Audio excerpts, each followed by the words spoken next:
Muy buenos días a todos, estamos saludándoles desde Mi Tiempo con Dios, un devocional que hacemos desde su comunidad cristiana La Roca de Betel y que venimos leyendo la palabra de Dios capítulo a capítulo. Empezamos en Génesis 1 y ya hoy vamos en el capítulo 17 del libro de Lucas, en el Nuevo Testamento. Hoy vamos a leer el capítulo 17, pero de los versículos 1 al 19. Así que vamos a poner este tiempo en manos del Señor para que el Señor nos hable a cada uno de nosotros lo que necesitamos que nos hable y poner en práctica esta palabra que nos da el Señor en este día. Así que oremos. Amantísimo Padre, ponemos en tus manos, Señor mío, esta palabra que vamos a leer hoy, Señor. Queremos que tú nos ministres, Señor, y que tú nos reveles, Padre Santo, los secretos que hay dentro de tu palabra, Señor. Ayúdanos a ser sabios, papito lindo, para poderla aplicar en nuestras vidas. Te entregamos este tiempo en el nombre de Jesús. Amén y amén.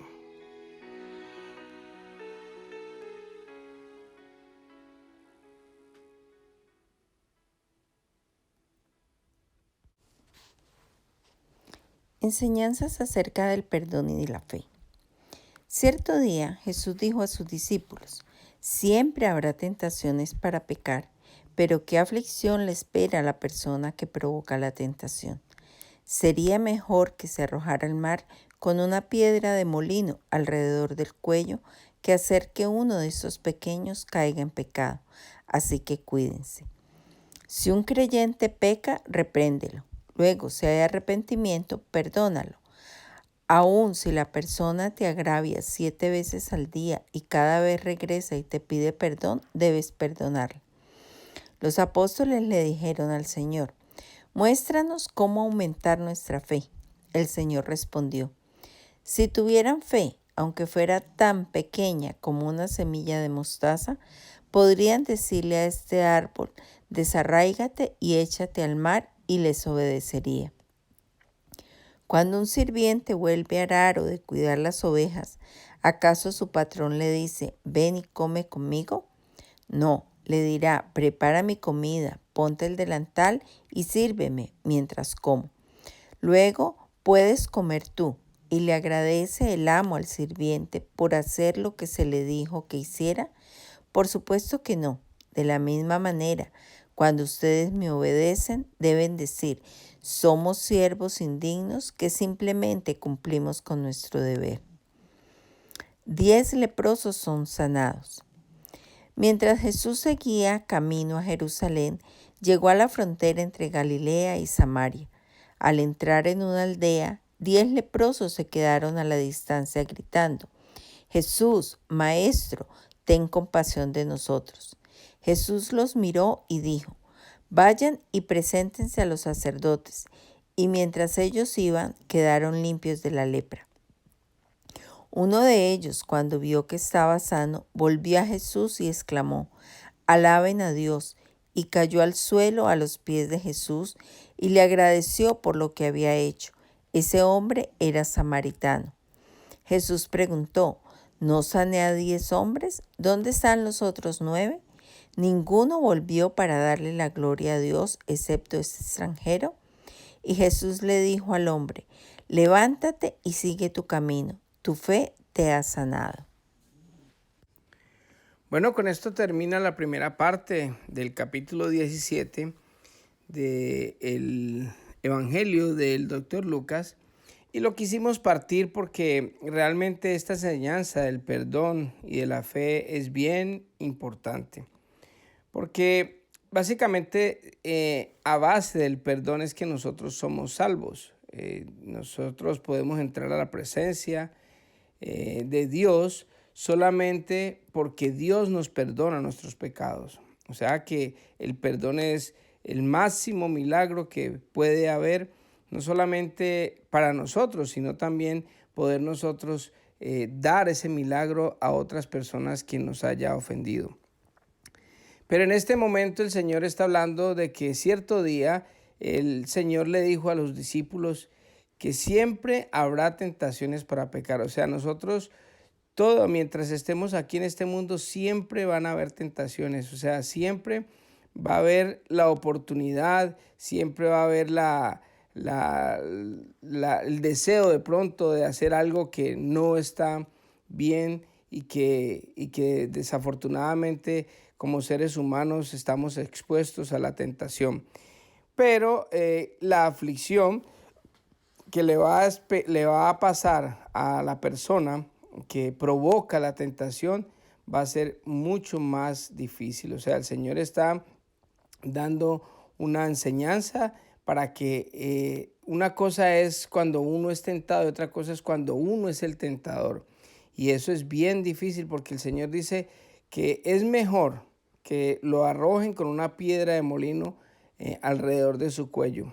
Si los que de pronto me están escuchando nunca han visto un molino de piedra, el molino de piedra más o menos es una rueda de piedra gruesa que pesa alrededor de 250 a 500, sí, entre 250 dependiendo del tamaño, pero lo más regular 250, una pequeña, kilos pesa más o menos una piedra de molino.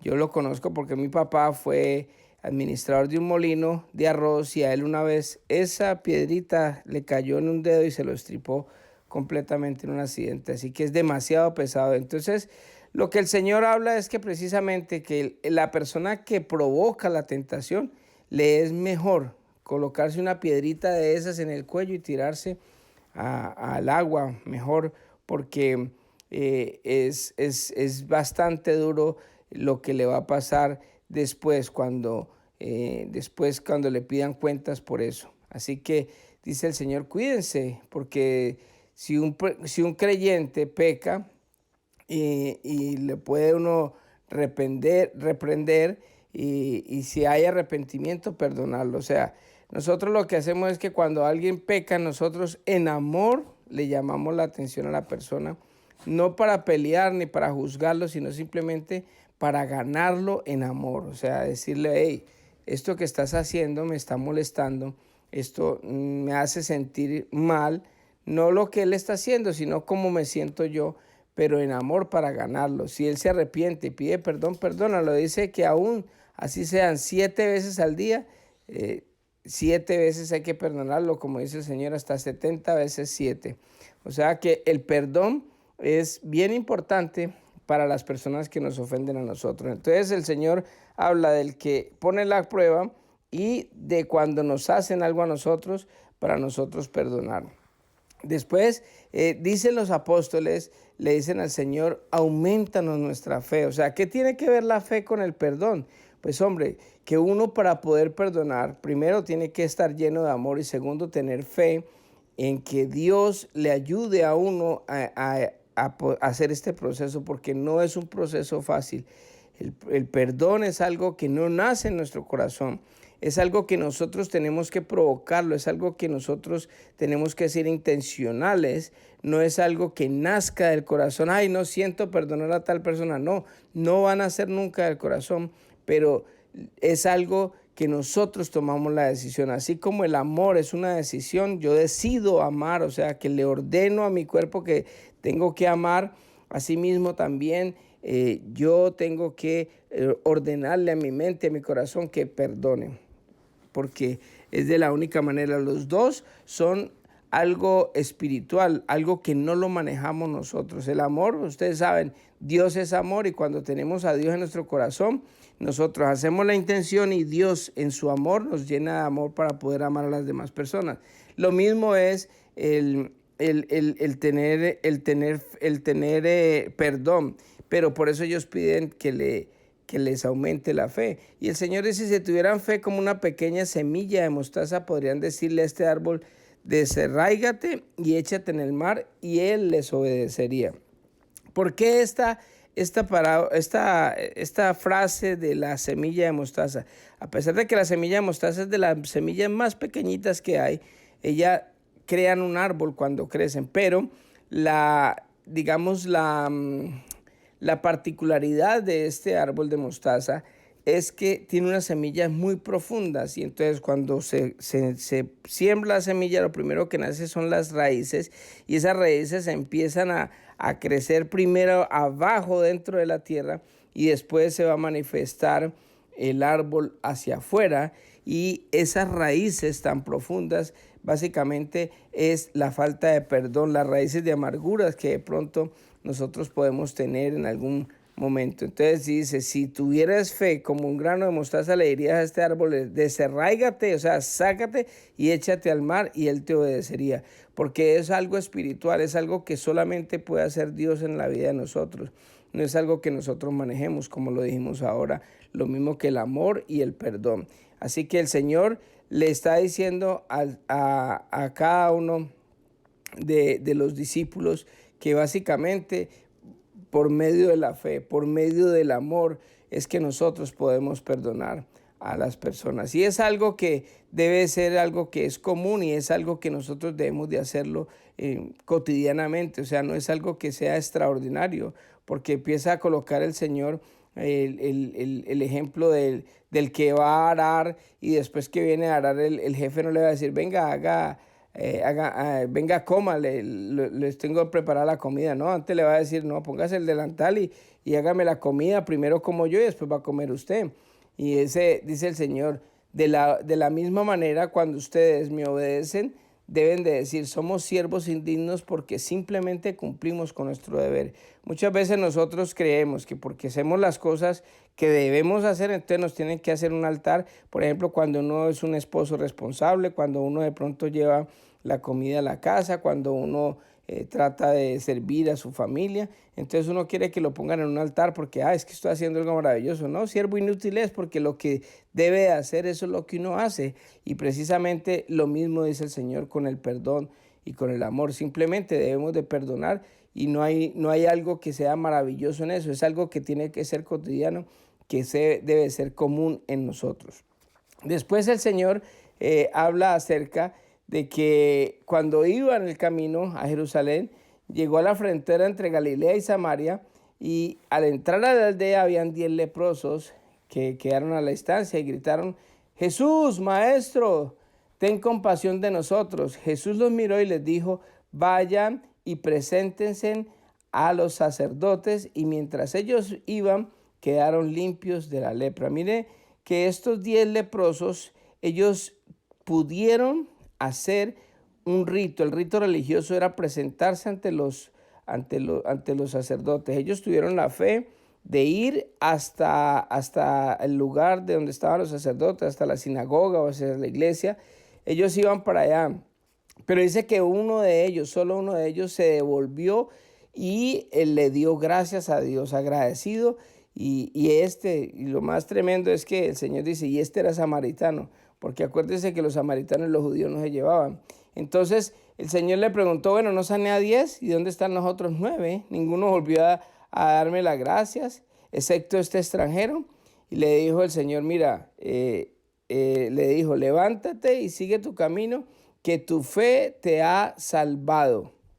Mire que los 9, o sea, los 10 recibieron la sanidad, pero solo uno, el agradecido, recibió salvación. Porque esta palabra, tu fe te ha sanado, también se traduce en otras versiones como salvado también. O sea que esa es la bendición que tuvo este leproso, porque era agradecido, porque era una persona que supo reconocer. Los otros fueron religiosos. Es más fácil hacer actos de religiosidad. Es más fácil ayunar, por ejemplo, que cambiar la manera de ser de uno. Hay gente que le fascina mostrarse como religioso y ayunar y que lo vean ayunando y eso, se pasan todo el día aguantando hambre, pero no son capaces de perdonar, no son capaces de hacer lo que Dios nos dice y nos pide que hagamos, que obedezcamos. Entonces, esto es lo que hicieron los 9. Los 9 fueron a presentarse ante el sacerdote y solo uno regresó a darle gracias a Dios, a exclamarle al Señor que estaba agradecido por lo que había recibido. Y así que el Señor le dio a la salvación. Así que vamos a orar en esta hermosa mañana. Misericordioso Dios, te damos gracias por este día, Señor. Te damos gracias por esa palabra que tú nos has regalado en este día, Señor. Ayúdanos, Padre Santo, a quitar cualquier raíz de amargura que haya en nuestro corazón, Señor. Te pido de todo corazón, Papito Bello, que nos bendigas, que nos aumente nuestra fe, Señor. Que nos llenes de tu amor, Papito Bello. Porque así como tú nos perdonaste nuestros pecados, Señor, también queremos nosotros perdonar a los que nos han ofendido, Señor. Te ruego, Padre mío, que nos bendigas a cada uno de los que escuchan estos audios, Señor. Bendice a sus familias, protégenos a todos, Señor, y guíanos por el camino que debemos caminar, Señor. Te doy gracias, Papito lindo, y te entregamos el resto del día en el nombre de Jesús. Amén y amén. Que Dios les bendiga a todos y que tengan un hermoso día.